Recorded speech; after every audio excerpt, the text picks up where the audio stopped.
Oh, hello. It's good to see me, isn't it? Alright, so after a bunch of people told me that I should tell you this one, I've got another Wizard of Oz story for you. And you gotta give the people what they want. This one's called Wicked. Fine, let's get this over with. So right after Dorothy offed the Wicked Witch of the West, we see Glinda show up in Munchkinland to get her ego inflated by a cheering crowd and officially tells the Munchkins that that green bitch is dead. Poor Theodora. Her only crime was thinking that the wizard banging her meant something. Well, she was gonna murder everybody because of it, but that was fanfiction, remember? Oh, don't tell me you watched that debacle. And this story is too, which should be obvious if you'd notice that the Munchkins are now average-sized humans, instead of, Munchkins. That is a vicious stereotype. Anyway, Glinda tells the no longer fun-sized people that they have nothing to fear, and starts to sing about her demise. That's what makes me so nice. But then the Munchkins start singing, and she's kinda pissed that they're taking her spotlight. Something is very wrong. I didn't get my way. Then a little girl asks why she was wicked, and she tells everybody that her father was actually the governor of Munchkinland, but her mom was such a whore that she couldn't even wait for her husband to pull out of the driveway or whatever the fuck they have before she let her side piece in, who also didn't pull out. As so many do. And since they were drinking some green shit before they banged, the baby came out green. Ew, what even is that? And her dad was so pissed that he told a bear to get the baby out of the house. Why was there a bear in the room? Well, remember, animals can talk and shit in Oz. Did those crows just say we were gonna die? Hell, a wolf even delivered the baby. But as the bear was taking her out, she levitated all the surgical equipment. Then years later, some kids were harassing her about her being green, which made her sister cry, so she threw rocks at the kids with her mind. Then, her dad blamed her for upsetting her sister. I'd give it away, but I don't hate anyone that much. So after telling everybody how rough her childhood was, they bring out a giant effigy of her for them to burn in the town square. Someday there'll be a celebration throughout Oz. It's all to do with me. Good news! The witch! She's dead! And as that burns, the people sing and dance around it. Now at this point, Glinda could have Irished out since she has shit to do, but because she's an attention whore, she has to do a high-pitched harmony to get everybody to look at her before she fucks off in her bubble. And this is when some chick wants to know what the Wicked Witch was like back in high school. And since Glinda can't pass up a chance to tell a story about herself, she humors him. And since these people clearly do not like Elphaba, she assures them that they barely knew each other, and then proceeds to tell them a story about how they became friends. Two best friends. See, when they got to Shiz University, Elphaba walked up like any other student, and everyone was like, "What the fuck?" Dear God, what is that thing? But because she was used to people staring, she tried to put everybody at ease. But Glinda was like, "That really sucks that you're green. As a favor, I'll try to find a way to turn you not green." And all the students think it's super sweet of her, but Elphaba's like, "It's cool, I'm actually okay with it." That's a choice. But then her dad brings her sister out and is like, "Stop embarrassing her. It's her first day at school." This was my chance, my new start. Her dad worries about her sister because she's in a wheelchair and treats her way better than Elphaba. He even gave her these expensive jewel-covered silver high heels as a going-away present. Why would she need shoes if she's in a wheelchair? Because not all people in wheelchairs lost their feet to diabetes. But since we're in the Midwest, I can see where you'd make that mistake. I mean, I used to think the handicap parking logo meant the spot was for people with giant asses. As far as I'm concerned, that's America's ass. Who? Roller pig? Turns out, Elphaba's not even going there, yet strutted up to the orientation like she owned the place. But just try to stay out of my way. Just try. Anyway, he wants Elphaba to stay with Nessarose till she gets settled in, so she follows her from a safe distance so she won't know she's spying on her. He thought she embarrassed her, and now he wants her to stay? That's a good question. One many people find confusifying. And as is customary of magic schools, they do that welcome bullshit where they get introduced to the dean, Madame Morrible. Welcome, welcome to another year at Hogwarts. When the students get their room assignments, this teacher is insisting on pushing Nessa to her room, which she hates. So Elphaba levitates a bunch of shit in the courtyard and scares the crap out of everybody. But Madame Morrible says that she's the one who did it so people wouldn't be afraid of Elphaba. And the defensiveness, is that a recent development? She wants her to stay and develop her powers, and when Glinda tries to suck up to her, it's taken as her offering to share a room with her. I'm confused. Now Glinda was supposed to have a private suite and is really mad that she has to share it. Then when Morrible wants a private meeting with Elphaba, Glinda gets upset because earlier she asked if she would open a class for her, and Morrible completely blew her off. What about me? And she's so upset that her underlings have to carry her to her room. I would do anything for you. Morrible tells her that she wants to personally teach her how to develop her power, and even wants to write the wizard to tell him about her because they've been waiting for somebody who has her type of power. Praise be, you are here at last. And this gets Elphaba dreaming about meeting the wizard because she heard he grants you a wish, and she's gonna ask him to make her not green anymore. But when Glinda offered, she told her she was fine with it. Well, it turns out she isn't, and she even sings about it. It's not easy being green. We didn't see you there. You must have blended with the foliage. When she gets to her room, she sees that Glinda doesn't want her there, and only gives her a tiny corner of the room. So this starts a roommate battle of who gets what space. I don't see what the problem is. But when they go to class, their goat professor can't say her name right, and it turns out her name is actually Glinda. It is Glinda. Glinda with a G. And she's really upset that he can't pronounce it, and makes fun of him for it. Then turns on Elphaba when she sticks up for him. But Dr. Dillman tells everybody how humans blamed animals for a drought years ago, and since then, animals have been less comfortable around people. Then he pulls a rope, and a racist sign flips down. I mean, isn't that somewhat illegal and scandalocious? Naturally, he's upset he has a racist piece of shit in his class, and tells everybody to fuck off. We're gonna get arrested. Elphaba stays behind to make sure he's okay, and they bond over their love of poppies. One good whiff and it's everlasting sleep. She then goes to Madame Morrible's to learn how to control her power. It seems she can't move this little coin, at least not until she gets mad about what happened in her other class, and now she knows anger is what makes her able to move shit. Let the hate flow through you. Keep walking. You did it. You actually did it. That makes me so happy. That night, she sees Dr. Dillman going into the woods, so she follows and comes across a secret meeting where they discuss animals going missing and losing their ability to speak. When he catches her, she finds out that he's losing his voice too. Then when she leaves, almost gets run over by a horse. Seems you blend in with so many other ordinary things. But I didn't scare you. This dude Fierro apologizes, and might be the first person who doesn't care that she's green. So naturally, she treats him like shit. Get stuffed. The next day, Glinda hears that Fierro's enrolling in Shiz, and she's gonna try to impress him because he's Prince of the Winkies. So she's all over this guy because his dad's the king of the Winkies, but fights with her roommate, whose dad is the governor of the Munchkins? Shut up. Prince sounds so much cooler than Governor's daughter, even though politically they're probably on the same level. That, and she doesn't want to bang Elphaba. Are you sure? What is this feeling so sudden and new? I felt the moment I laid eyes on you. My pulse is rushing. Fervent as a flame. Pink goes good with green. This is never gonna work. So Glinda gives Fierro a campus tour, and when they get to the library, he sings about how much easier life is when you're an idiot. With the thoughts you'd be thinking you could be another Lincoln if you only had a brain. He also invites everybody to a party tonight, but to get this Munchkin dude, Bach, not to beaver dam her, Glinda tells him to ask Nessa to be his date as a favor. So Nessa's all happy and tells Elphaba that she has a date. But Bach told Nessa that Glinda asked him to ask her, so Elphaba's a little suspicious. There must be a reason. No heart?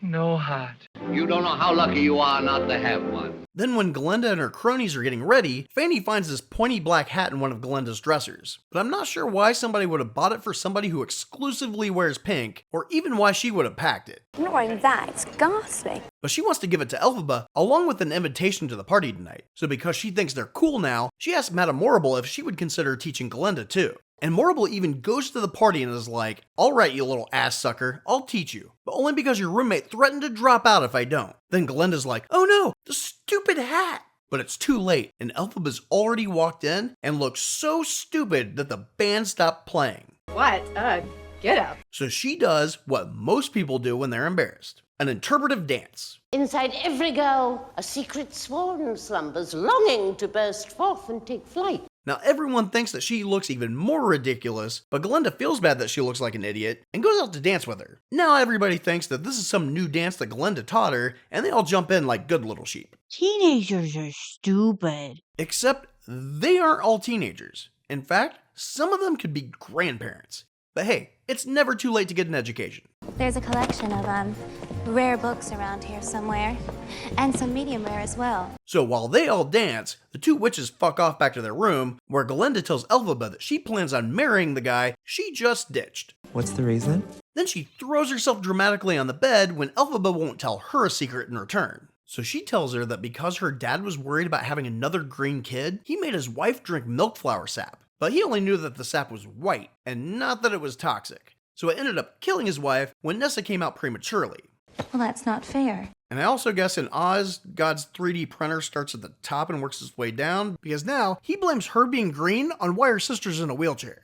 Who, by the way, is totally into that Bach guy, even though that idiot almost told her he asked her out to earn brownie points with Glinda. That's ridiculous. But then he saw her kissing Fiyero and just doubled down on the date. So they're a thing now. If you're not interested. Yes, I'm interested. Anyway, in their history class, Dr. Dilliman gets arrested for teaching now that it's been deemed illegal, even though he was just there saying goodbye to his class. I don't see why you can't just teach us history instead of always harping on the past. Then a new teacher shows up and tells them all the benefits of locking up animals when they're young so they'll never learn how to speak in this brand new invention called a cage. This system is state of the art. Security of tomorrow, today. But this outrages Elphaba, and she slams down a bouquet of poppies she brought for the goat and knocks everybody the fuck out. Poppies will put them to sleep. Except Fiyero for some reason. He grabs the lion cub out of the cage, and they put him in a basket on the back of a bicycle and fuck off into the woods. They then call each other out on their bullshit. He says she puts up a wall because she always expects people to be mean to her, and she tells him that he's only pretending to be an idiot who doesn't care about anybody else. And when they're so angry they're about to kiss, he's like, oh shit, the lion, and takes the terrified kidnapped animal deep into the woods to abandon it.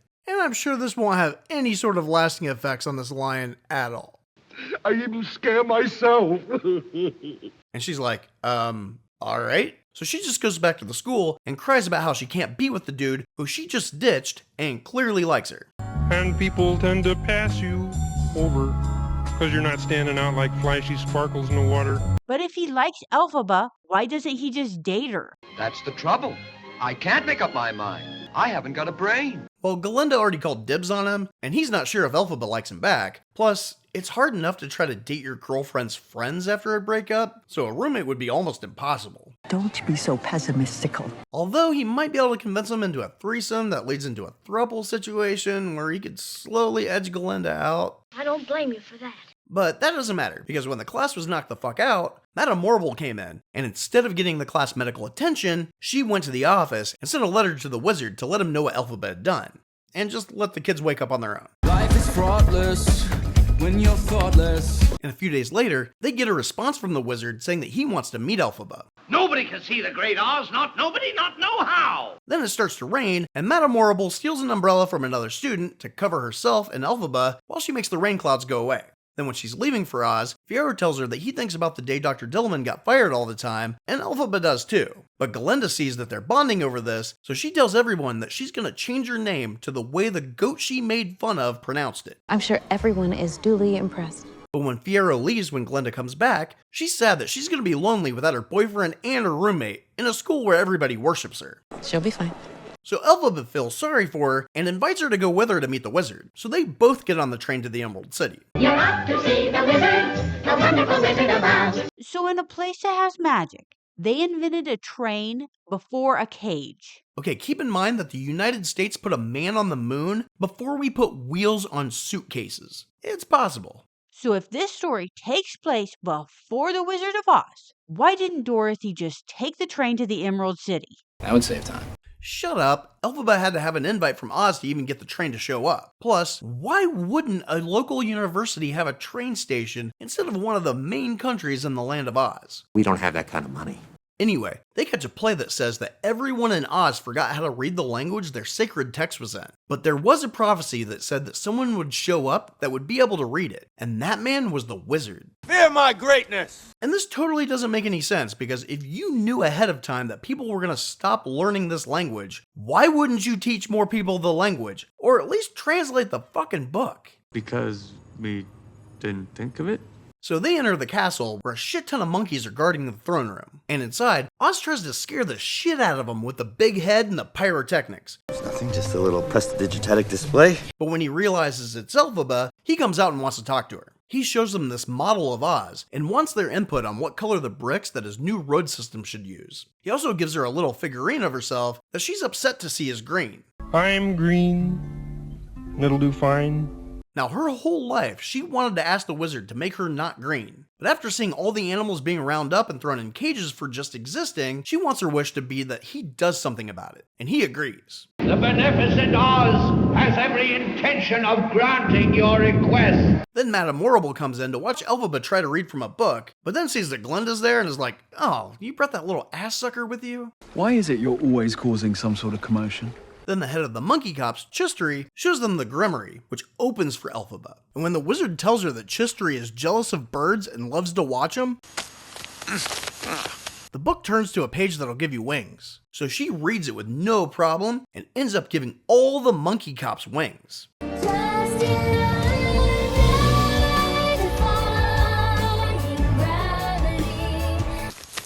No. That is one big pile of shit. But they're in pain, which is the opposite of what she wants. And that's when she finds out that the plan to round up the animals was Madame Horrible and the wizards. Yes, that was me. Apparently, when the wizard got to Oz, he saw that the people weren't getting along and made them blame the animals for the drought, which Horrible could have stopped with her being able to control the weather and all. Not to fret, weather is my specialty.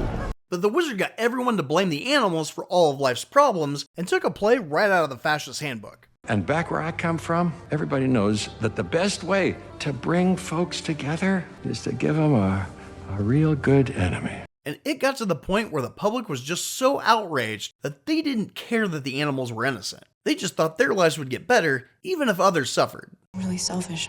Is this how you go through life? Just running amok and trampling anyone in your path?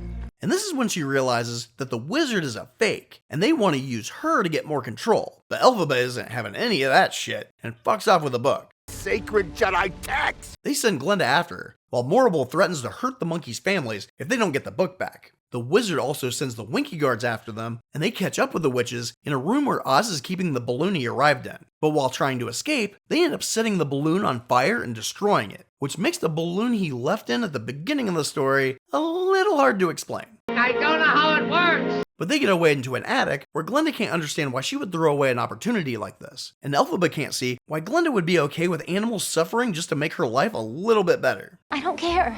Yeah, well, that's for sure. Then Horrible gets on the PA system and tells everybody to keep an eye out for the green bitch who took the book. So I guess trying to recruit her for the cause is out the window. She also blames her for transforming the monkeys, which no one puts together that she can read the Grimmery. Oh, I'm a failure because I haven't got a brain. Elphaba then tries to use the wing spell on herself, but ends up only making a broom fly instead. Well, that'll come in handy. She wants Glinda to go with her, but she just gives her a cape and says goodbye. But then the guards burst through the door and grab Glinda. So instead of flying off, Elphaba jumps to the other side of the building, jumps out a window, and drops her broom. What would I do with the broom? Fly. But the broom finds her right before she goes splat, so she goes back up to gloat, causes a power outage, and then fucks off. Stop making a spectacle of yourself. But Horrible's continuing with the smear campaign that might have killed her dad. Which might serve him right, considering when his daughter's presence was requested by the highest authority in the land, someone who he as governor probably hasn't even met, instead of congratulating her, okay, excuse me, he spent his time at Shiz meeting his other daughter's new boyfriend. So you see you take good care of her. I understand. If I only had a heart. Alright, so why would Glinda tell a bunch of people who are glad Elphaba's dead a story about how they used to be best friends? Good question, especially since the Munchkins were horrified to find out that Glinda even knew her. Listen to me! You're not being told the whole story! But I guess we're just gonna have to wait for part 2. So I jerry-rigged this thing up, which does that. Oh. I think it's a bit much. But folks have come to expect that sort of thing. Wait, this invitation is non-transferable. Who's major? Itinerary is making all us merrier. They are gonna miss me so much.